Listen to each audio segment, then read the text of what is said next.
Hi, everyone. Welcome to the Split Screen Gaming Podcast, Hey, y'all. the occasional weekly podcast where three lifelong friends correspond about video games from the comfort of each other's homes. I am Holden Christopher Adams DePardo, and here with me is... Chad Michel Inès. Chad Michael Innes. That's closer In to what your English? name really is. In English, it's Chad Michael Innes. Yeah. I mean, Yeah, it's that's what also your my name name is. in French. And that's also my name in Spanish. Because my name was given to me in English, and it's the same everywhere. You know, my name is Italian DePardo. Do you know what it means? Your name is not Italian DePardo. My name is Italian DePardo, that's right, yeah. No, in Italian, DePardo means, this is really fascinating, of Pardo. I'm just from a town in Italy called Pardo, and I am Holden of Pardo. You know Not what cool at all. It's the Innis lamest means? possible It Italian means name it could be. Innis. Indis. It's Indus. Indus, yep. Yeah, Indus. It's Indus close stress. enough. Yeah. So I've had a pretty good week No, you playing haven't. video games. No, you myself told me this all time. about it, and you said it sucked, and you're miserable. And Well, I'm going to tell you a different story right now you hate then, video because it games was and you're giving so up much forever. better. That's true. I'm done playing video games forever. Yep. There were some moments this week where I did want to stop playing video games because Dark Souls is so fucking annoying sometimes. Dark Souls again? Part of my, so for those who are new to the podcast, I'm doing a backlog thing where I'm trying to go through all the games I haven't played, and that includes the 2 DLC packs for Dark Souls 3, which I'm playing right now. Gotcha. Was Yeah. that Ashes of Ashes of Arendelle Arendelle? and the Ringed City. The Ringed City. But what have you been playing, Chad? Because I know what you've been playing, and you're very I excited know what about I've been it. playing. And We'll get to Dark Souls and all that fun stuff in a bit, but this topic is way more exciting. I've joined a convent. And I've promised myself It's a to cult. God. And God is Destiny 2. And the Traveler. And I'm hooked. So, I guess my question, this will kind of lead you into your thoughts, is when you first played Destiny, you told me you played it every single day Yep. for like a month, and then you stopped for a week, and you're kind of like, why would I go back and play that game again? But Yep. you're really into this one. How Yep. is it different this time around? Like, why is it now that you're like, I'm super into this? Part of it is the hook of Destiny is that there's always just like a better piece of gear right around the corner. Or if I just collect 2 more tokens, reputation tokens on this planet, then I'll get another bright engram, or I'm just a couple hundred experience away from getting another level up for a bright engram or something like that. And it's just so brilliant and so good in that reward system, that sense of progression, something that I was totally missing from Zelda. But things like Diablo are so good at. Mm-hmm. So that's the hook. There's just always something better out there. And Destiny 2 delivers in a way that Destiny 1 did not, because in Destiny 1, when I was playing it at the time, before any of the DLC packs, the way to get better equipment was, all right, you have to do your spin metal and upgrade your shit. But yet, in order to get spin metal, you had to get it from chests that would randomly spawn in different locations on planets. When I was playing Destiny, almost never saw those chests. They were not very easy to find. Well, there were circles that people found. Like, you could go on the moon, and all right, these are 12 chests in a circle, and by the time you get back to the beginning of the circle, they would have respawned by then, so you could just literally run in a circle for hours, collect enough spin that's metal. fun. That's great gameplay. Yeah, in Destiny 2, there's just so much more to do. There are heroic public events. There is participating in strikes, and all of these things you could do in Destiny 1 as well, but they didn't give you the sense of progression that they did in Destiny 1. Mm-hmm. That, and I'm playing with my friend Jared from college. I just found out that there's a clan at work, and I just got the invite to the clan like 2 hours ago. So I'm excited to be a part of that clan, earn those rewards, those sexy engrams.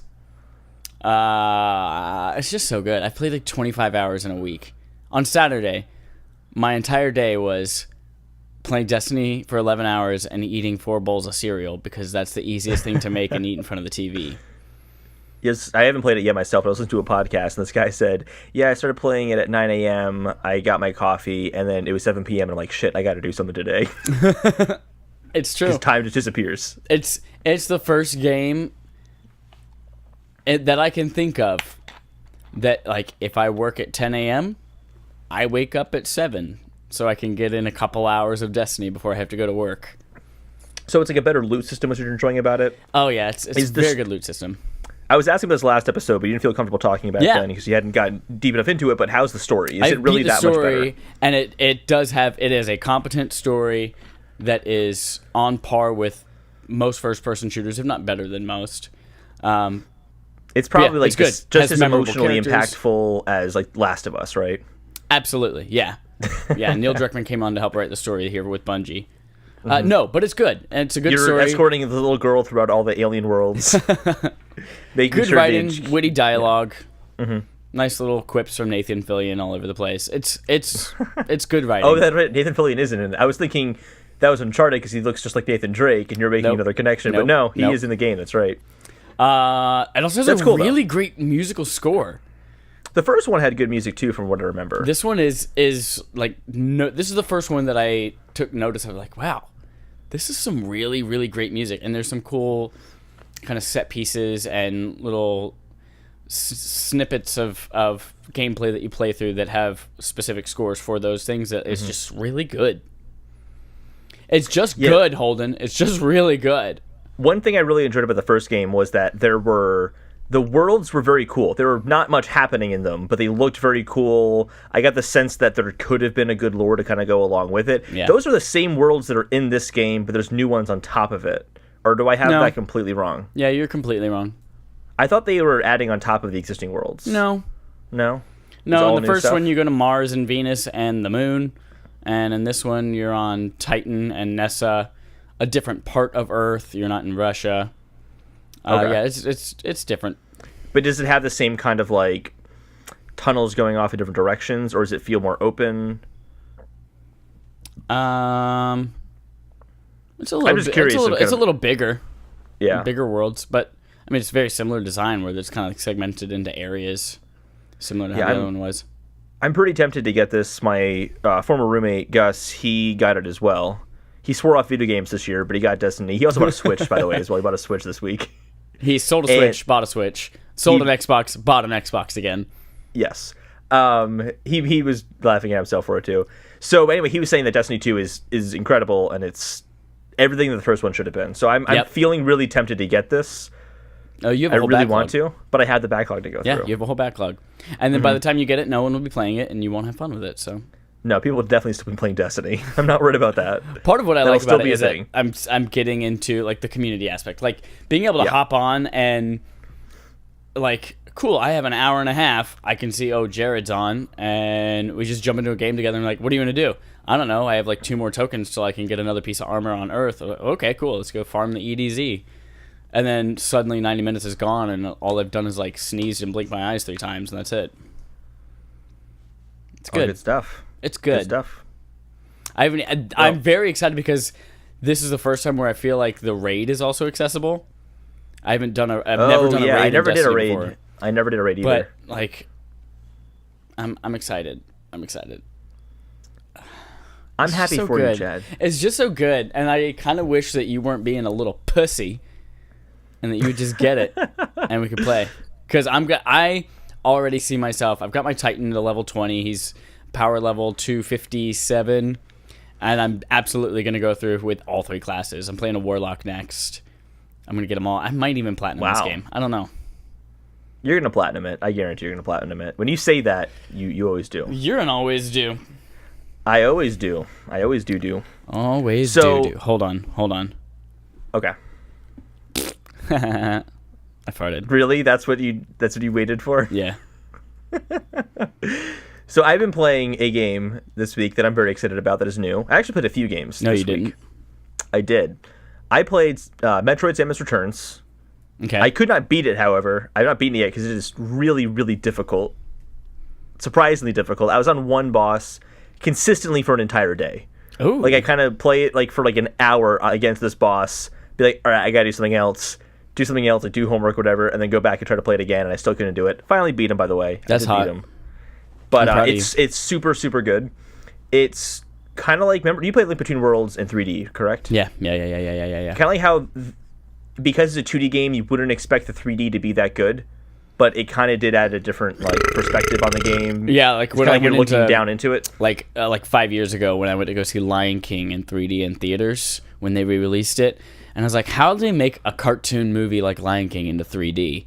And then I go and it has like all these parallax effects and all the layers. I was like, oh, that's how you do it. And it was awesome. This was kind of the same in the sense that you're essentially in Metroid going in the under the ground of this planet. Wait, did you just say you are a Metroid? No, you're not a Metroid. I think that's what you just said. You go under the surface of the planet. No, you just said you are Metroid. Did I say you were Metroid? I did not say you were Metroid. There's no way. Well, we'll find out. Well, Everybody I'm just write gonna keep into talking us. now. Tell us if he said it. If he said it, he's fired, and we're hiring. Oh no! Don't do that. It's free. And you FaceTime in. That's it. So you're going underground on this planet, and basically in the background and kind of in the depth of field kind of effect that they kind of add a little bit there too. It's like cavernous and just it makes it feel very open. Yeah. Which is pretty cool. But by far the thing that I'm enjoying the most about this game is that they're adding things to the 2D style Metroid game that I never really knew that I wanted, such as two things that are really great. One is there's a counter move you can do now. So it used to be before you just shot out of your arm cannon, but now what happens is when enemies lunge at you, you can do a counter move to kind of push them away and then shoot at them really quickly as like a secondary action. You don't have to if you don't want to, and it kills them almost in one shot. So it kind of adds a lot of speed to the gameplay as well. Nice. Which is pretty nice, and I didn't realize how much I wanted that until I had it, and I was able to do it against certain bosses, which was really satisfying, because it kind of puts you in this like little bit of like a cutscene thing almost, where you're like jumping on them and shooting in their face or whatever. Like, it's kind of sick. The other thing that's nice is that Metroid games have been always known to be super difficult in terms of exploration. Yeah. And like, oh, you had to know to bomb this one wall in order to like find this one little tunnel to progress to the next area, and it was always very, very vague. Whereas in this game, you have these special abilities, one of which is a scanning ability, which will kind of highlight for you what is bombable or kind of what rooms are around you. So it kind of gives you a good idea where you're supposed to go, but it's never to the point where it feels like the game is telling me exactly what to do. It works very, very well. I'm surprised by that. But if you haven't played a 2D Metroid game before, this is probably where you would want to start. You know, thinking back on it, I don't know if I... Oh, no, I played Fusion on the GBA. Mm-hmm. Yeah. Okay, I have played a 2D Metroid. They're hard. They're very hard games.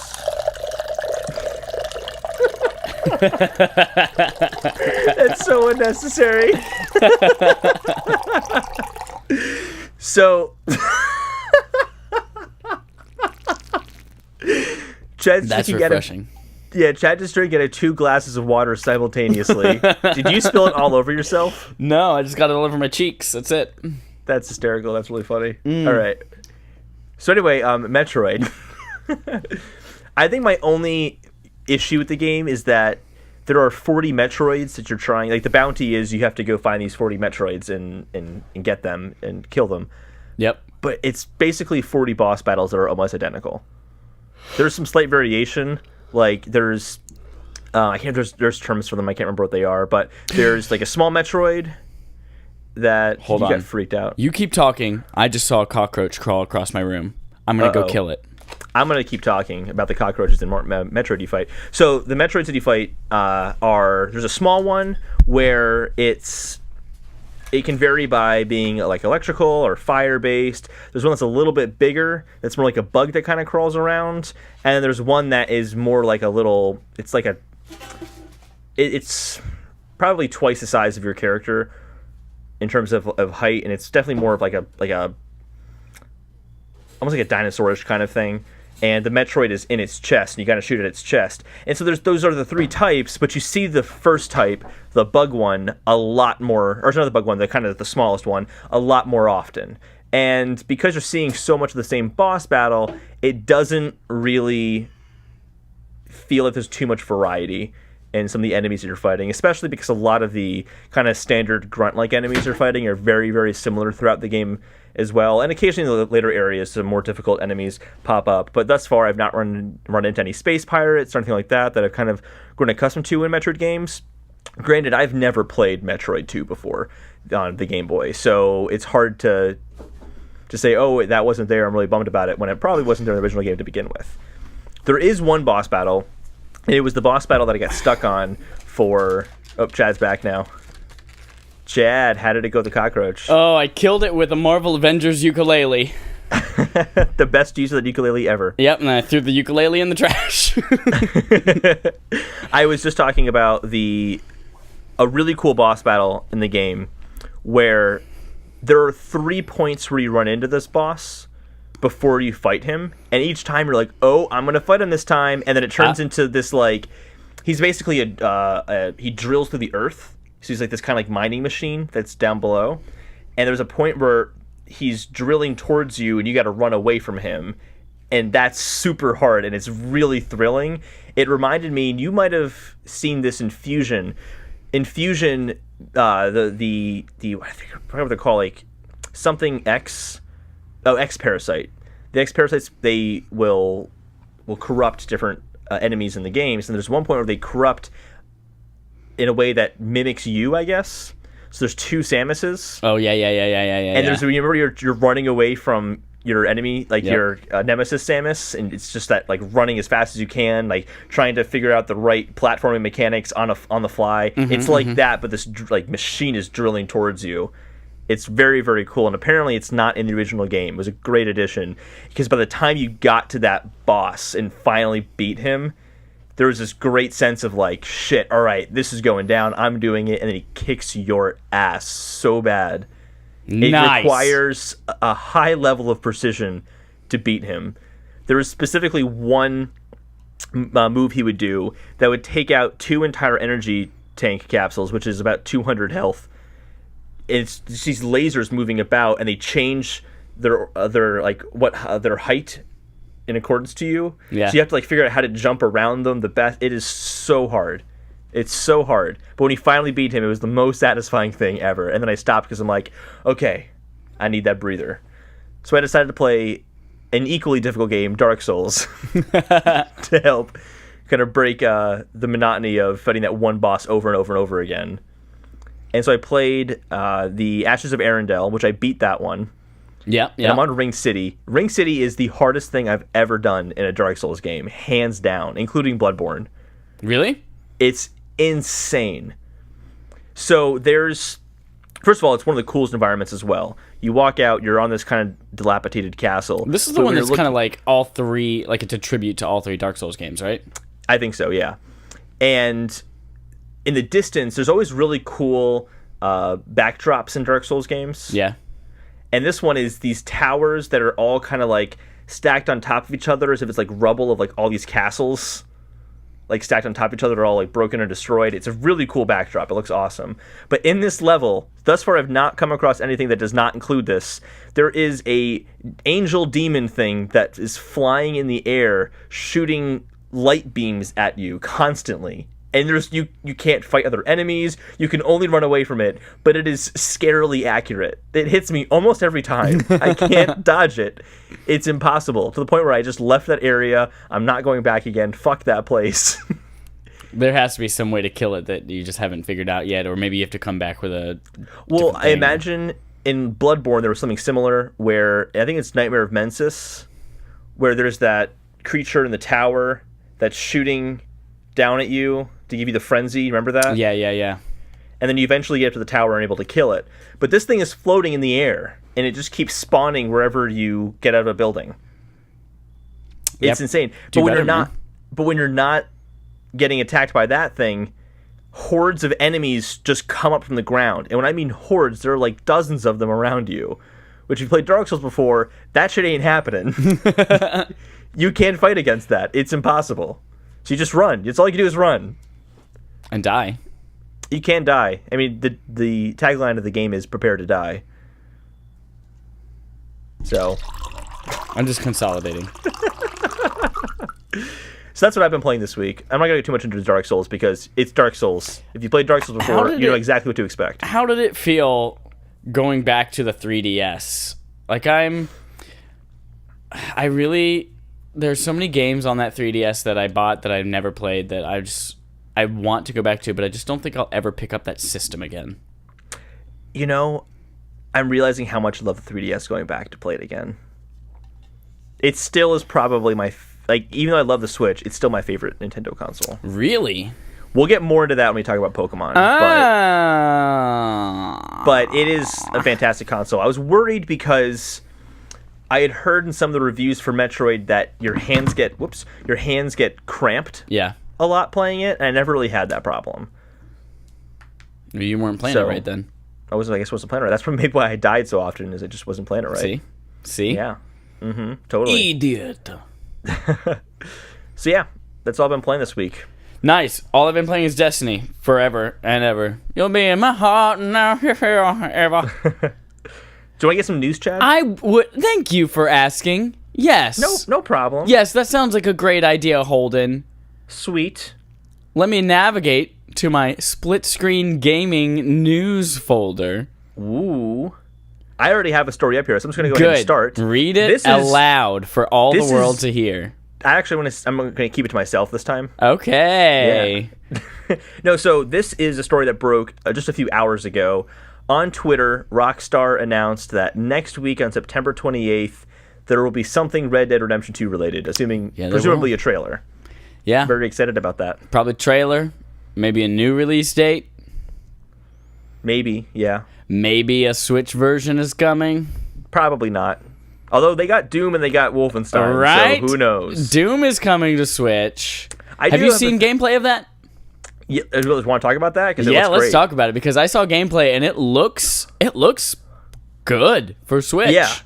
It definitely doesn't look like it has the same fidelity as the PS4, but not by that much less. Honestly, I don't think it was by that much less. Now, honestly, all I've seen is a screener, so like someone recording the screen of a Switch while they're playing in handheld mode. That's the same here too. Yeah, I haven't seen direct feed at all, but I mean, yeah, it looks good. It's on a tiny screen, so I'm sure that helps. Yeah, 720p most likely in handheld mode, but it runs at 60 frames per second, and it is super smooth watching it. So that was what I was most concerned about, because playing Doom as much as I did, that was the big draw of that game, was how smooth it played, for me at least. Yeah. If you didn't have that, it just wouldn't feel the same. Smooth like little baby buttholes. But I do want to nitpick for a second about Doom. Okay, you keep nitpicking. Everyone's saying it's the full Doom experience. It is not the full Doom experience. They took out the snap map feature, which I personally never used. Exactly. But that's the level generating, user created content stuff, right? Yeah, but it is. I just hope this isn't more of that. Yeah, we're bringing Call of Duty to the Switch minus zombies and stuff like that. No, not that I'm not saying Call of Duty is coming. That's not a new story, but that's the kind of stuff that we saw back on the Wii and the Wii U, and to see Doom come and then have features taken out already is kind of a bummer. I'm not gonna lie, even though it's not a feature that I didn't use. I think it's okay. They're doing what they can to get Doom to run well, and it looks good. It does look good, yeah. It's probably a feature that they saw a lot of data from that nobody was using, so they're like, why the fuck would we want to put it in there anyway? That's a good point. They might have just been, it can technically do it, we just don't want to put the man hours into doing this when most people weren't playing it. That's a good point. Have you heard any impressions of people playing it? Yeah, I have not heard a single negative impression. It is all the only negative thing I've heard, a lot of people, I've seen IGN, GameSpot, What's Good Games, they've all played it. No one's played it on a TV yet. They've all played it either in handheld with the Joy-Cons or with a Pro Controller, and it's sitting on a table. And everyone who plays with a Pro Controller says, yeah, game runs great. But if you play it in handheld with the Joy-Cons, it doesn't. It feels weird, like the joysticks and the triggers and things like that. Yeah, the joysticks are a little bit smaller on the Joy-Con. Yeah, and like you might accidentally hit other buttons you weren't intending just because it's harder to navigate on those controls, which like that sucks because that's the whole reason you would be buying Doom on the Switch is to play it on the go in handheld mode. And then people are like, well, you could just play it on the go with a Pro Controller. And it's like, yeah, but then that's not a comfortable position though. No, and at that point you're packing a Pro Controller, you're packing the Nintendo Switch, you probably have headphones to go along with it. If you're Travis Manning, you have a stand to go with it, and then you might have a charger. I want that stand really bad. But like, with all that shit, you might as well just pack a PS4. Mm-hmm. So it kind of sucks that it doesn't play as well on the Joy-Cons. But you know what? If the Switch is all you have and you want to play Doom, you can play Doom now. But I'm curious, but that's actually a good thing to bring up because I've been curious about this. I love that Doom game so much, I've actually considered buying it again for the Switch. Well, but if it's not good in handheld mode, then there's no point in doing that. Right. Yeah. Yeah. Because you already have it in the best way it's going to look. Absolutely. But then knowing you, I mean, if they made kiddie porn available on the Switch, you would buy it. Just because you buy anything on the Switch. That's quite the accusation. Thank you, Chad. I mean, I'm just saying. if Nintendo puts something on the Switch, you're going to buy it. That's not true. I haven't bought... You already had to think too long. Yet. You already had to think too long. Pokken yet. That's just because it's just released. And I'm probably not. And you have a backlog. Yeah, would Doom count as against my backlog? Because I've already played the game. No, and technically you already quote unquote have it, so you wouldn't be quote unquote buying it for the first time again. Exactly. Well, some more on Bethesda and the Switch. Bethesda. Bethesda had just made a comment that they don't see this as just two games they want to release on the Switch. They want this to be an ongoing an ongoing relationship that they have with Nintendo. And by that, I think they don't mean like bringing Oblivion as well. Like, I think they mean when we release a new game, we would like that to also be on Switch. Sure. And that's fantastic. And it's also, I think, kind of pushed other companies to think the same way as well, because now Square Enix is coming out and saying they actually really are trying to get Final Fantasy 15 on the Switch. Right, so not just that pocket edition, but the legit version. The legit version. So that story about a week or two ago of it doesn't run very well on the Switch, apparently we're just them testing it to see what they kind of need to tinker with to get it to run. Yeah. So that'd be great if that made it. It'd be a really cool precedent of Nintendo's finally getting the third-party games. I think it comes off of... on the back of the announcement that Mario and Rabbids from Ubisoft is the highest selling third-party game on the Switch to date. Is that good news, though, for third parties? Because it's a Mario game. It might as well be first party. I know it's made by Ubisoft, but I don't think people really know it's Ubisoft when they go to buy that game. Yeah, they do. It says Ubisoft in the opening credits. And the opening credits. And there are Rabbids. But when they're in the GameStop... If you buy games at GameStop, like a fool. No, every GameStop employee is required to tell you, by the way, with your purchase, you are consenting to know that this is made by Ubisoft. And then they return the game immediately. Yep. Hit agree to the terms and conditions there. He goes, wait a second, this is made by Ubisoft? There's no towers to climb. This is bullshit. Oh, no. It's not made by Ubisoft. This is Ubisoft. Oh, Ubisoft. Fuck Ubisoft. And I think this is all good stuff for the Switch in the end. Very good. Here's my only concern, though, about this, is that you're going to run into a situation where they have this for 2 years, and then PlayStation 5 and Xbox 2 come out. Yeah. And there's no way the Switch will run those games, and we're back to the same problem all over again. So this will, just to be completely fair, this is going to be a short-lived thing. Yeah. So but then Switch 1, 2.5 will come out. Does this also mean that Kingdom Hearts is going to come to the Switch? No. Kingdom Hearts is not going to come to anything, so... Actually, I take that back. They've already commented on that. They said they're going to get it on the Xbox One and PS4 first, and then they would look at if they could do that or not. Yeah. So, hey, speaking of Square Enix, did you ever play Octopath Traveler? Yeah, you did. We talked about it last time. Shut up. No, I played it for 2 seconds, and I have not gone back to play it because I got Metroid. Right. I do want to play that, but I haven't got time to. Did you play it at all? No, I haven't even downloaded. I have not touched my Switch since Destiny got on my eyes. That's fair. I haven't touched my Switch either since I got Metroid. Yeah, I brought my Switch to work every single day, but off topic, I intend to play Mario Rabbids on my lunch break, but then I fell in love with a new show called American Vandal on Netflix. Okay, I've been watching it too. We have to talk about that offline. It is amazing. So freaking hilarious. Can we actually just plug that right now? It is so much better than you think it is from how it sounds. It's fantastic. It's like Making a Murderer or Serial, except it's about a bunch of dicks that were painted on teachers' cars at a school. But what I love is that it takes itself so seriously, and it's legitimately a good crime drama, like a good crime documentary. I'm watching it, right? In my room. I told my mom, I'm like, I'm going to watch a show. I heard it's supposed to be really good. I thought it sounded kind of dumb. And she's like, yeah, that sounds really stupid. I'm in my room laughing my ass off. And she knocks on the door. She's like, it can't be that good. And then we just went downstairs to the living room and we watched it straight. We watched it straight through. Because it was it's so hysterical. Good. Oh, yeah, it's so good. We'll talk about this more it. offline. Yeah, it's fantastic. All right, so I got one more Switch story. And then Oh I'm done with Switch yeah. stuff. Oh yeah. Oh yeah. Oh no. Two more man. Switch stories, actually. I have a lot of stories this week. Yeah? So, I saw this headline, and it baffled me because I thought it was like an Onion article or something. Yeah. Reggie Fils-Aimé, Nintendo dramatically over-delivered on Switch supply. Oh yeah. But they just can't keep up with the extreme demand, is what they're saying. Yep. So he's saying, we made more than we even thought that we could make, and you guys are still buying them up like crazy. I don't believe that for a second. I think it's total marketing. Yep. Just like, hey guys, don't get mad at us. We're trying our best. We're doing it. We promise.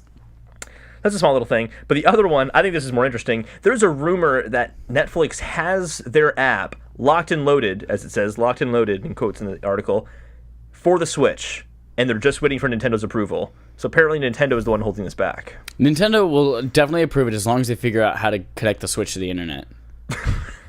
Once Nintendo figures that out, then Netflix is ready to go. Presumably it's a system where you have the app on your Switch and decide what movies you want to watch on your iPhone through the Nintendo Switch app. And then you have to listen to the Netflix through a squid little connector for your headphones. Oh my god. Don't worry, guys. It's going to be great. Don't worry. It's going to be huge. So that's all my Nintendo stuff. I have some more stories, but what else do you got? I have one more non-TGS story. Okay. So do that. I'll do the rest of my stories, and then we'll push forward. Mine some of these are pretty was, quick. I'm sure you have this on yours too, because it's a big old talk of the video game news this week, and that is that crossplay on Fortnite was temporarily available between PlayStation 4 and Xbox One. And it was a bug, quote unquote, it was a bug. A configuration issue or something like that. Which lets us know, like, definitively, yes, they can accidentally just write a line of code and make it happen, and servers will play on it, and there's no compatibility issues. But it is, like, the licensing agreements, and it's a total business decision. 100% a business decision. And I love Microsoft's comment on it, too, was, yeah, they can leave the bug in there. That's fine by us. We know the company who's saying no to this. Yeah. I mean, Sony has every right to say no to it, too. But they're such assholes for saying no, though. I don't know if they're assholes or it's just a smart business decision for them. Not a smart, like, for the gamer, but smart, like, yeah, we're going to keep our players on our platform. And But I think that's really interesting that now we do know that it's literally just a line of code. Yeah, I think it's kind of like, it's one of those things where the government's spying on us. Yeah, I know. Everyone knows the government's spying on us. And then like the articles come out, it's like, okay, yeah, we definitively know they're spying on us. We kind of already knew that already, though. It's the same kind of thing. Like, we kind of already knew that this was technically possible and that it was just business decisions holding us back. Yep. It's the same thing. It sucks, but that's just how it is. That's life, and then you die. So that's Fortnite you were talking about, correct? Yeah, Fortnite. So Fortnite... 2 weeks. Fortnite is going to add a battle royale mode that is inspired by Player Unknown's Battleground, PUBG, which is supposed to be super great, and it's the talk of the town. It is so much talk of the town that when Fortnite announced this mode they're adding, they literally said that that Player Unknown is the inspiration. They didn't. That's not a paraphrase. They said that exactly. That Player Unknown is the inspiration, and the developers of Player Unknown kind of came out and said that they didn't really. They don't like that they're that open about basically stealing their idea. So nothing is really built up quite yet, but I wonder if that's going to turn into a legal snafu. I don't know. You know it's not. I mean, everyone has Capture the Flag, King of the Hill. Everyone has Team Deathmatch. It's a battle mode in a game. Yeah. And PUBG, honestly, is just literally a mode of PvP that was built on another game. So... It's not going to turn into anything. But, I mean, why not steal from that success? Since, did you see that they officially became the record holder for most concurrent players on Steam? Yeah. Beating out Dota 2. They have over 1.3 million people at once playing that game. I think Microsoft's going to buy them. I don't think so. I think so, because they're going to want to put their game on Sony eventually to get those numbers as well. Microsoft's not going to let that happen because that's going to be a big exclusive for them. No, I have a feeling they are already in talks with Sony, but due to like contractual things, they can't say anything yet. The fact that they've been so dodgy about it, like when they're asked, "Is this game coming to Sony platforms?" They get to very technical, like they watch their words very carefully to say, "We are launching on console exclusively with Microsoft." Like they say shit like that. rather than saying, no, it's not ever coming to Sony. They're just Yeah. like, we're launching on console on Xbox One this fall. Thanks for walking around my answer. Yeah. My question. Yeah. Yeah. I think I have 2 more stories here. Yeah. Go. Tell me a whole bunch of them. So, kind of on that topic of Metroid earlier, a new Metroidvania game might be in the works by the guys who make Super Meat Boy. Ooh. In the article, Super Meat My Beat, sir. a I don't know what Twitter that was, I'm sorry. user, in a kind of conversation back and forth that the developers of Super Meat Boy were involved with, said it would be really cool if you guys made a Metroidvania-style game, and they respond back with, I think you'll be very happy in a few years. Aw, that's adorable. Which is very cool. The other thing, it's not necessarily huge news because I'm not going to buy this game again, but I just wanted to put it out there. If no one has played The Witness before, it is now available on iPhone and iPad for $10. If you're into puzzles, great, do it. If you're not into puzzles, you'll shoot yourself in the brain. Yeah, you will shoot yourself in the brain if you don't like puzzles. It is not only a puzzle game, it is a very difficult puzzle game. Yep. But it is so good. It is a masterpiece. It is so great. I love that game. If you're one of those people, like my mom says, who likes to sit and do the Sudoku every morning. Did you see there's a Sudoku iPhone app where you can just hold your iPhone up to a Sudoku puzzle and it just solves it in a second for you? That's awesome. That's so cheating. It's lame. That's all I got. Those are all the important news stories of the week. So take us through TGS, Chad, and then we'll talk about Pokemon after that. TGS? More like TGS. Oh! Tokyo Game Show is traditionally obviously it's Japan focused. It takes place in Tokyo. It's a Japan focused. It is the Tokyo Game Show. Oh my god. Shut up. Sony had a press conference there and they announced a bunch of stuff. Some interesting things. I'm just going to go through IGN's article that says all the news from Sony's PlayStation conference. There are 2 things I saw that I liked, but keep going. Well, hold on. How about you shut the fuck up No, first? I got to say my thing first. Left Alive was announced. It's a new game from Square Enix coming to PS4 and PC.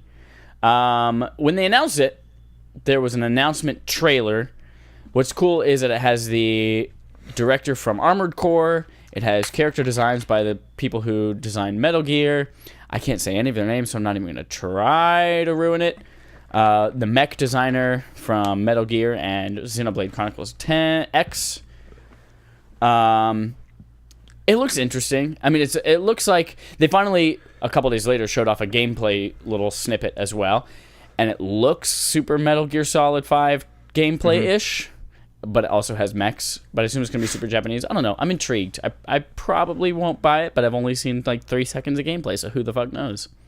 We'll find out together. What are your thoughts on Left Alive? I actually didn't see that trailer, so I only saw great. 2 trailers. So you have no thoughts. Shut up. I have no thoughts. I don't say anything important. Travis Manning got a release date for Monster Hunter World, and that is on January 26, 2018. How do you think this game's going to do? I'm very curious, because even I'm kind of into that. This really? is one of the trailers that I saw, yeah.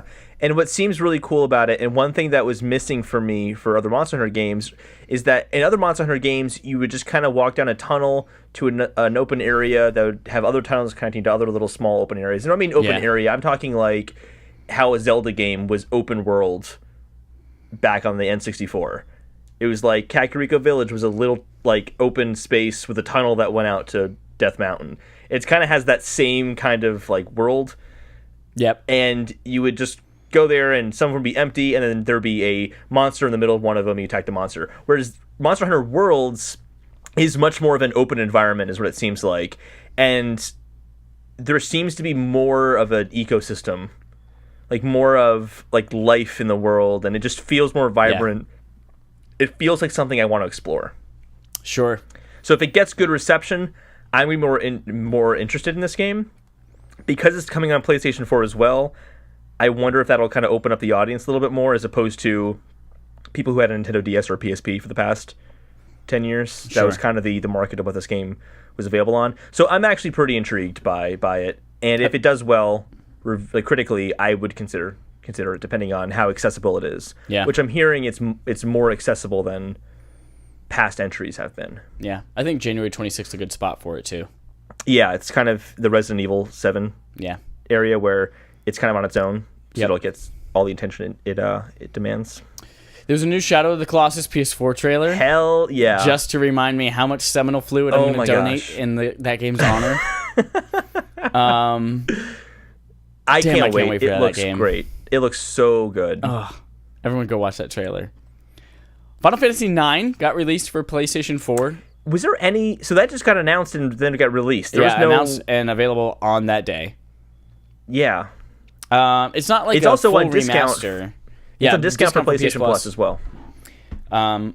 It's not a remaster, but it has like HD cutscenes. There are a couple extra features, like you could automatically master all of your weapons and armor. You could skip random encounters. You can basically just fucking say, hey, I only want to see the end of the game, I guess. So everyone says that's the best. Like, there are so many people telling me I should play Final Fantasy IX, and it's been on my Vita ready to go for 100,000 years. So now I have. Do you automatically have it because you have it on your Vita? Or? No, because I have it as a PS1 Classic, which is not. Oh, this is like a remaster. Okay, gotcha. Not a remaster. That makes sense. Just fucking said that. You did just say that, yeah. But it's a re-release for the. I get it. Yeah. I wasn't listening, but our audience was. They know how stupid I am. So here's the next thing, and this intrigues me. Zone of the Enders, the second runner, remastered for PlayStation 4. Did you ever play those games? No, but it's a Kojima game. That's right, it is. It's a Kojima game, and the entire thing is playable in VR. We know how much Chad likes VR. I do like VR, and I'm aching for something else in VR now that Superhot's kind of had a couple months out. I mean, I've got not Hidden Agenda. I've got, the two supermassive games coming up this fall to hold me over. The Impatient. The Impatient and the shooter one with the aim gun. The fucking Destiny other one. 2. Destiny 2. Oh, yeah, I have Destiny 2. I'm going to go play that right after this. Oh, man. So, yeah, I'm interested in that. I don't know. They didn't give a date for it, no? Spring 2018. I know literally nothing about Zone of the Enders. Yeah, me neither. I just saw that it has mechs, and it looks fun and arcadey, and it has fucking VR support, so I'm into it. Mm-hmm. We'll see. Decity of Final Fantasy NT, which is coming to PlayStation 4. That's kind of the Final Fantasy fighting game that you think is just like Smash Bros, but it's actually nothing like Smash Bros. No, I'm not saying it is I'm saying it's not mechanically like Smash Bros, but it is the Nintendo universe of characters fighting against each other, and then now it's the Final Fantasy universe of characters fighting against each other. No, it's one-on-one battles, like and you're just fucking with me right now. I mean, yeah. You're just being mean. Noctis from Final Fantasy 15 is joining the roster. Surprised. Not surprised at all. For PS4, did you ever play Dragon's Crown? No, I didn't. It was a $$1 game. Is it going again? No, I can hear you. Yeah! I'll let you know. Perfect. All right. For those of you at home, twice now we've had audio issues. Preamp died of the microphone, got a new microphone, we're good to go. Sound a little different. Who the fuck cares? Because we're talking about Dragon's Crown. Oh, yeah, you do have a new microphone in front of you right now. I do. It literally took me up until now to realize that. I literally already told you that about 3 minutes ago when we fucked up the second time. Well, no, but I was having the audio problems. I couldn't hear what you were saying. Oh, man. Have you played Hold into Pardo, Dragon's Crown, ? Interrobang? No? No? It's a little artsy, like side-scrolling, dungeon-crawling type game. I do know this. It was on Vita as well. Yeah, I played it on Vita. Yep. I know this game. Yep. Yeah, it's coming to PS4, January 25th. Cool. Oh, wait. Good for them. Yeah. Here's another one. Okay, you're going to be really excited about this because it features the bitch from... What's the Gravity Rush game? Gravity Rush. That's the game. Gravity Rush. It's Gravity Rush. Cat from Gravity Rush. Yeah. Japan Studio VR Music Festival. You're right. I'm all over that game. But wait, it gets better. That's such a Japanese-sounding game. Nico Atsume Cat Collecting Sim coming to PlayStation VR. That's you can collect cats my kind of game. All over your house in virtual reality. Oh, man. It's really funny, just the differences in culture. Because I know, right? Japanese games are, like, to us, that's so weird. But in Japan, they're like, a cat collecting game is coming to VR? Absolutely. I can't wait for that. Oh, that sounds disgusting they look at our to me. games and they're like, Okay, so you're a military guy shooting other military guys? Like, why do you want to do that? Oh, that sounds disgusting. I hate cats. Fucking hate cats. Mm-hmm. Yeah, not a fan. That sounds like a terrible game for me. Yeah. Yeah. That's Was there anything else? TGS. I thought. That's I mean, TGS? it was interesting. Very Japanese focused, but I'm interested, of course, in Shadow of the Colossus. I'm gonna donate lots of babies to that. Mm-hmm. And interested in Zone of the Enders VR and the fucking Left Alive. I'm intrigued by. I don't know much about Left Alive. What is Left Alive? We already talked about it. You said you didn't see the trailer. Mm-hmm. That's it. All right, fine. So, I mean, I told you everything I know about it. We don't know much about it. okay. It's a survival horror type game. Not survival horror, but survival something. I don't know. God damn it. Survival games are fun. I like survival games. One thing that I was kind of bummed out about is that TGS takes place in Japan. Yeah, it does. But minus Nintendo, one of my favorite developers is in Japan, From Software. Yeah. And I really wanted to find out if Bloodborne 2 is real or not. Well, that's not something they would announce there. You think PlayStation Experience? You know what's weird? It's called? Like, Dark Souls and... Like, that's a very, like, popular game in the West. I don't think it's as popular in Japan, even though it's from a Japanese studio. Mm-hmm. I think that it's something that they would definitely announce for a Western audience. And if it's, like, especially a big console exclusive for PS4, or just exclusive in general, yeah, it would be something like PSX or an E3. I can't argue that logic, but I want it. I want it. Who knows? We have Paris Games Week coming up next month as well. We might see some cool stuff. That's true, yeah. We'll find out together. LFO. You remember LFO?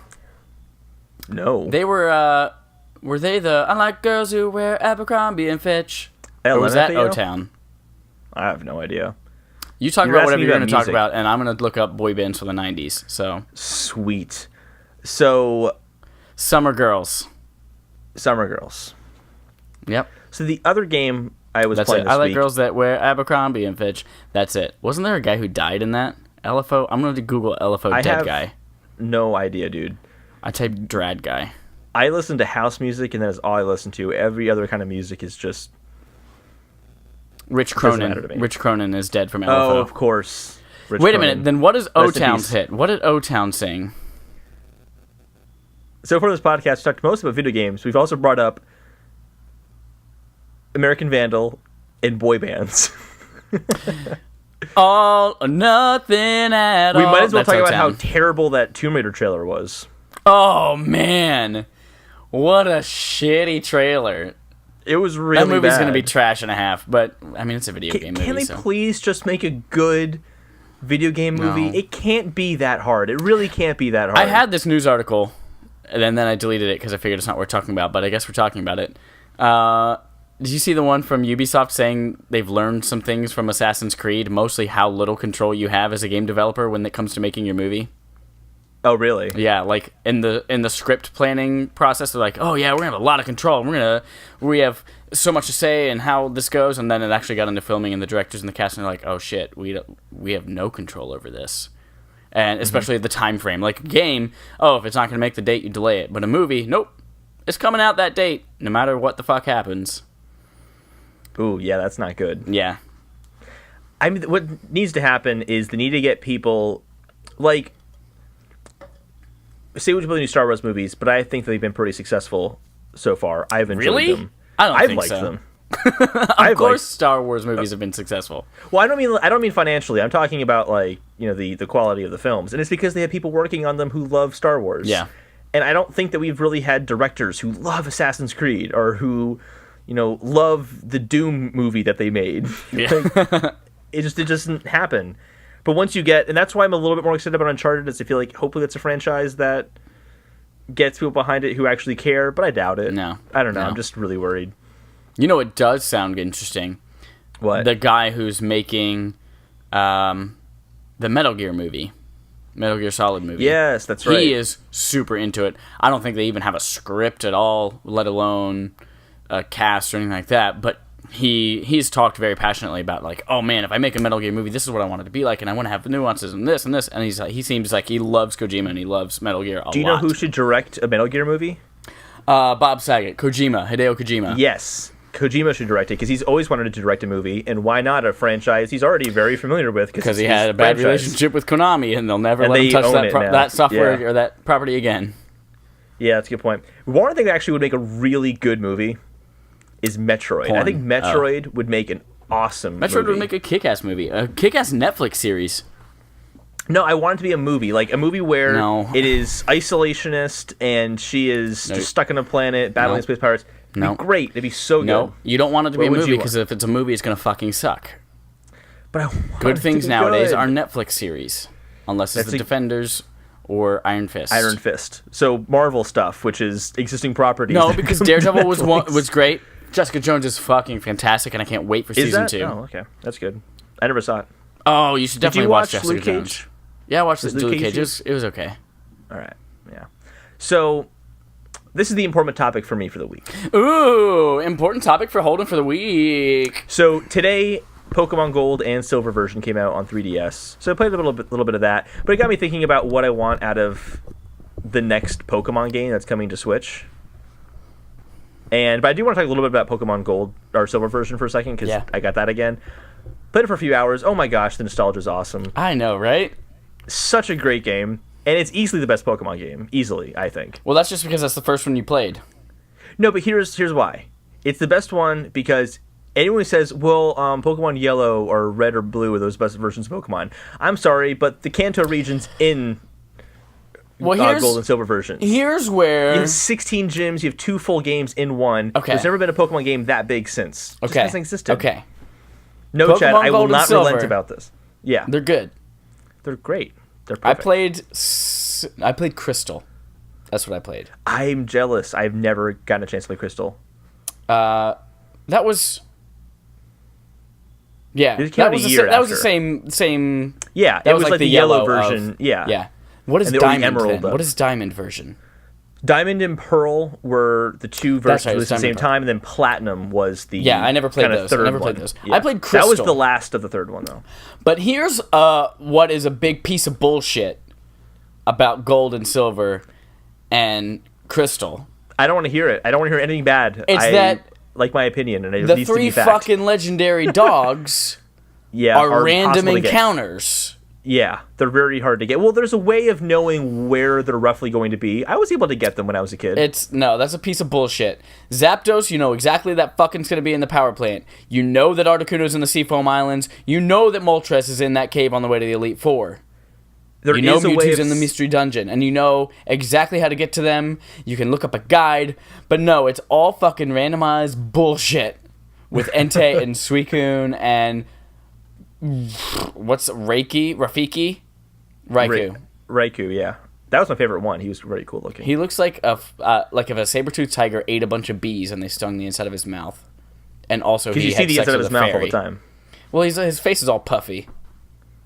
Yeah, because he's a powerful dog. It's all muscle. But he also looks exactly like a cat.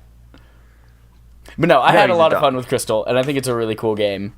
No, I mean that's a fair criticism. I mean, because I remember they kind of tell you where it is, so be like, oh, he's in this part of the map right now. But if you go to fly close to that location, then it re-randomizes and he's somewhere else. Exactly. Again. So you kind of have to be like, oh, I'm coincidentally in the right spot. But it did add a really cool urgency when you were in that spot where he is. Yeah. It's like, okay, I got to get him. He's right there, and you just wander around and around. But it's just great playing it again. It works surprisingly well on the 3DS. Minor little gripe though. Virtual console games typically have a restore point you can load up. Yeah. Can't do that in this game. Can't make restore points, which I've enjoyed. That sucks. Did you get your code for Celebi? I haven't gotten it yet because I've been playing the game. Nice. So you can only redeem it in Sun and Moon. Yes, which I do have, so. Nice. So, which is a great ploy to get you to buy another Pokemon game. But let's be honest, if you bought Silver or Gold, you already had Sun and Moon. That's true. Yeah. So, it got me thinking about the next Pokemon game on the Switch. Yep.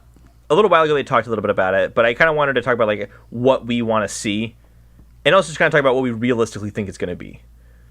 And I think that people have this idea that it's going to be this open world Breath of the Wild style Pokemon game. Absolutely not. Nope. It's not going to happen. First of all, it'll probably be top down still, is my guess. Yep. I don't see that changing. It'll be quasi open world like they are now, You're kind of just walking through these set paths that kind of open up to create a larger world, but it's largely just a path you are walking along. But I'm sure it's going to look really pretty. Yeah.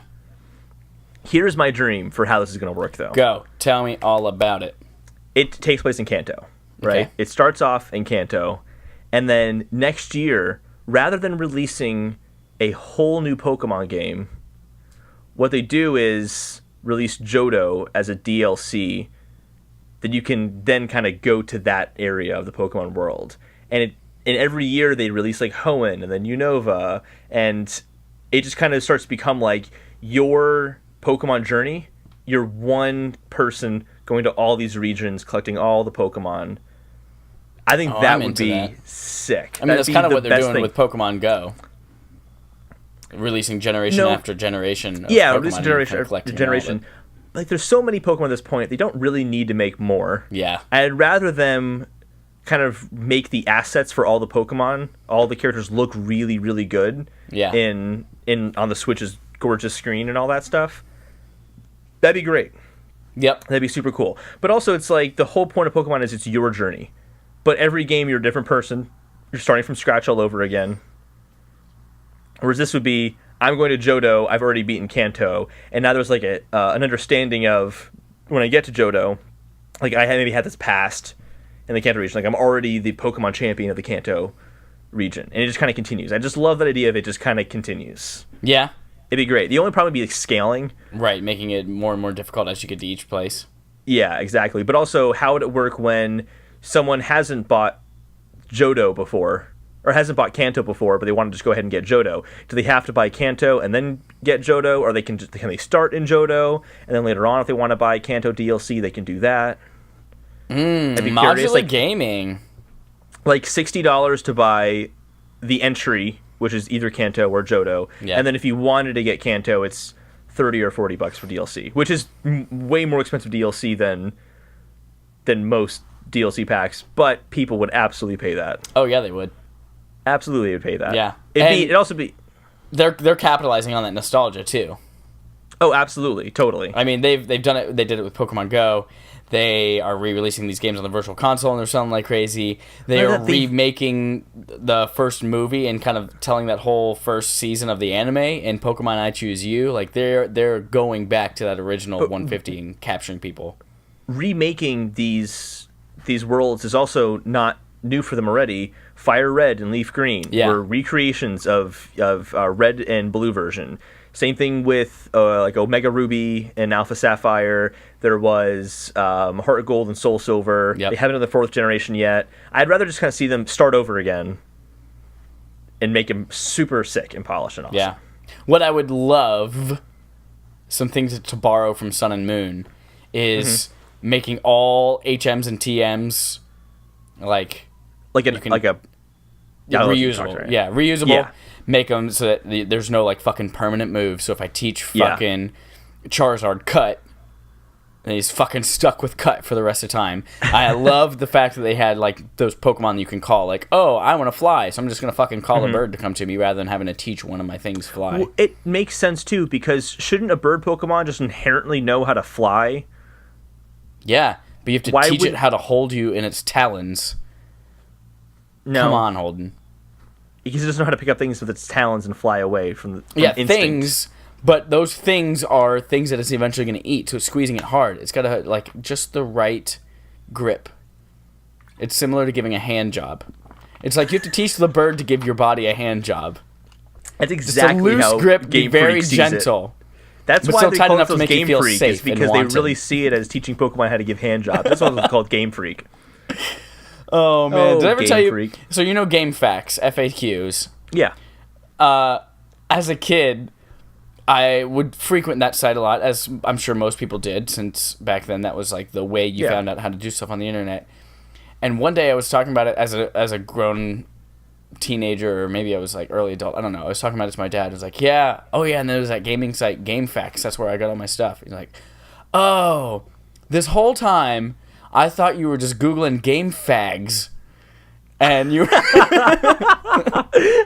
I mean, good for him for just like accepting that if that's what I was doing, but that's hilarious though. Like, that's how you look up porn. I'm just looking up game fags. Yep. That's her fetish. You had a gaming fetish. You're gay. You want dicks in your games. Game fags. That's how it is. Yep. He's like, I saw That's in the history, and it was a lowercase q. And he's like, well, I didn't know what it was, but I wasn't gonna ask questions.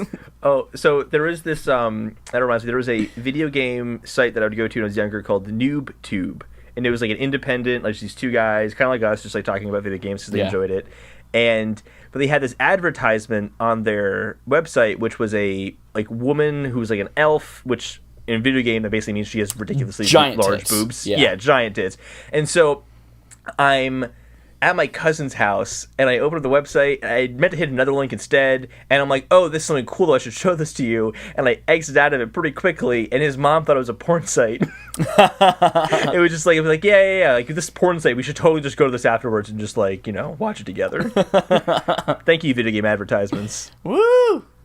Game Freak. Game Freak. So... Yeah, I think that's anything a brilliant else from Pokemon idea. that you want? Yeah. Anything else from Pokemon you want, though? What do you want? Next Pokemon I game? want It's not just about Mewtwo to me, come to Chad. Pokemon Go without being at stupid Sprint stores, because I don't do raids at Sprint stores. Is that really how it works? Well, they're slowly rolling out. So stupid. They're slowly rolling out the So soon to be at T-Mobile Mewtwo stores as well. invited ones. Well, no, they're only because those are. I mean, they're gonna merge, but right now Sprint stores are the only like sponsored ones, and there's also Starbucks. What So kind yeah, of advertising? they're kind of rolling out of those first.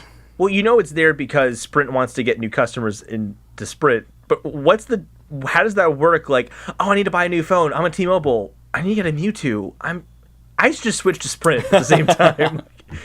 That makes absolutely no sense. This You might can be the do worst a marketing raid at a idea I've ever Sprint heard store, of. obviously, without having to have a Sprint phone, Holden. Yeah, and then you walk out of the store instantly and don't buy anything. Because all you wanted to do is get a fucking Pokemon. So that's what I hilarious. want from Pokemon. I think that's a very noble thing to want. And it's going to happen. You'll get your Mewtwo. Yeah, it's You gonna, have I mean, every they're Pokemon they're you can testing get. the servers with small little sections, and then it's going to expand to every raid, so it's going to be okay. Do you have every Pokemon you can get?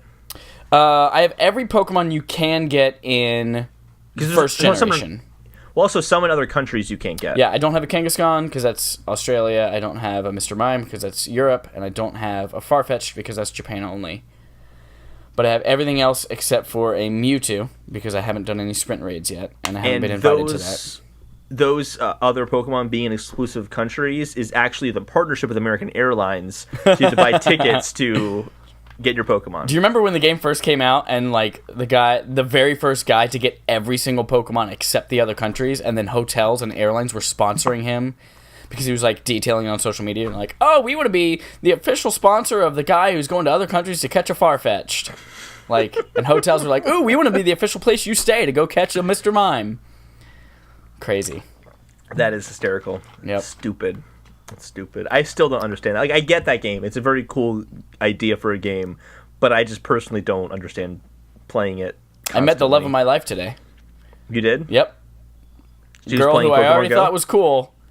And then she pulled out her phone and opened up Pokemon Go just super casually just to check and see if there's anything nearby. And I was like, And you pulled the out love the of my engagement ring in that moment. yep. Got on one knee. And Yep. she's like, who are you? Don't even worry know about her it. name.